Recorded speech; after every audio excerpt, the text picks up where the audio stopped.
یہ جو سارا ریسلیکشن کرنے کی کوشش کی جا رہی ہے 10-15 نئے قوانین بنا کے، اور یہ پوری تیزی میں یہ ریسلیکشن جو ہے، یہ جو پولیٹیکل آرڈر کھڑا ہوگا یہ چل نہیں سکے گا، یہ سسٹینیبل پولیٹیکل آرڈر نہیں ہوگا.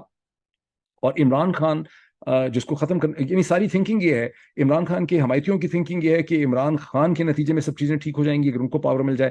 اور عمران خان کے جو دشمن ہیں ان کا یہ خیال ہے کہ عمران خان کو اگر بوتل میں بند کر دیا جائے، جیل میں قید کر دیا جائے، عمران خان کو کسی طرح سے منظر عام سے ہٹا دیا جائے، مار دیا جائے، ڈسپیئر کر دیا جائے، تو یہ سارا کا سارا سلسلہ جو ہے وہ ٹھیک ہو جائے گا، as if just about Imran Khan. ایسا بالکل بھی نہیں ہے. عمران خان کی ڈسپیئرنس کا نقصان یہ ہوگا سسٹم کے اندر سے کہ عمران خان سے نیگوسیشن نہیں ہو سکتی گیرزن اسٹیٹ کے پاور ویلڈرز کی، کیونکہ عمران خان کا تو ایک ڈیفائنڈ ایڈریس ہے، یا زمان پاک ہے یا بنی گالا ہے. عمران خان کوئی پوشیدہ ایلیمنٹ نہیں ہے. عمران خان ایگزسٹ کرتا ہے، اس کے ساتھ نیگوشیٹ کر سکتے ہیں. اگر عمران خان کو ہٹا دیا جائے گا منظر عام سے اور نیگوشیشن نہیں ہوگی اور یہ پولیٹیکل آرڈر کھڑا کریں گے، تو جو فورسز انلیش ہوں گی وہ بہت حد تک نیم لیس یا فیس لیس ہوں گی.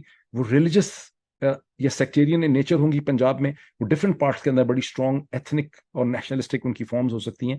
یہ جو فورسز ہوں گی یہ کسی عدالت، کسی کورٹ، کسی پیمرا، کسی الیکٹرانک اتھارٹی کو ایکسیپٹ نہیں کرتی ہوں گی. ان کے نزدیک یہ تمام باتیں بالکل فضول و بکواس ہوں گی، اور وہ اپنا راستہ اور طرح سے نکالنے کا کوشش کریں گی.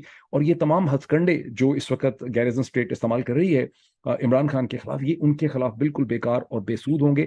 And I am as someone who thinks he is very patriotic Pakistani is very worried for that kind of potential change. یہ میں نے سارا کانٹیکسچوائزیشن آپ کے سامنے رکھی ہے. اب آپ بڑی آسانی سے ایونٹس دیکھ سکتے ہیں جہاں ہمایوں دلاور صاحب یہ فرماتے ہیں کہ عمران خان نے جو لسٹ دی، ان کو 4 لوگوں کی ان کے وکلا نے لسٹ دی، جس میں سے 3 جو ہیں وہ ٹیکس کنسلٹنٹس تھے، اور ایک ہمیں کلیئر نہیں 100%، لیکن لگ رہا ہے کہ وہ جنرل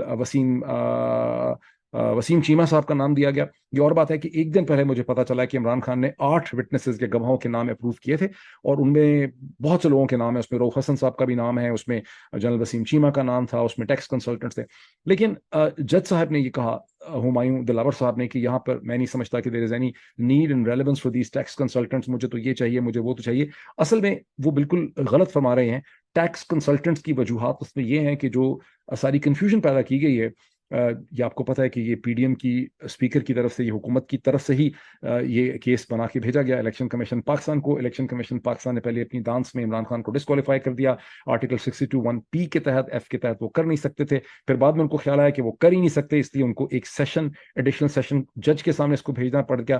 وہاں پر بھی مسئلہ یہ تھا کہ پہلے اس کو ایک درجہ بلکہ میجسٹریٹ نے ایگزامن کرنا تھا. اس نے ایگزامن کرنے کے بعد دیکھنا تھا کہ کیس بنتا بھی ہے، وہ اس میں کیا ہی نہیں ہے، جلدی جلدی یہاں بھیج دیا گیا. لیکن اب اس کے اندر پرابلم یہ ہے کہ جو عمران خان کے وکلا کہتے ہیں، اور جو عمران خان کی ٹیم ہے، وہ یہ کہتے ہیں کہ یہ سارا کا سارا ایک فلاڈ کیس ہے. یہاں پہ کوئی انفارمیشن چھپائی نہیں گئی توشہ خانے کے حوالے سے اس کے ایسٹس کی.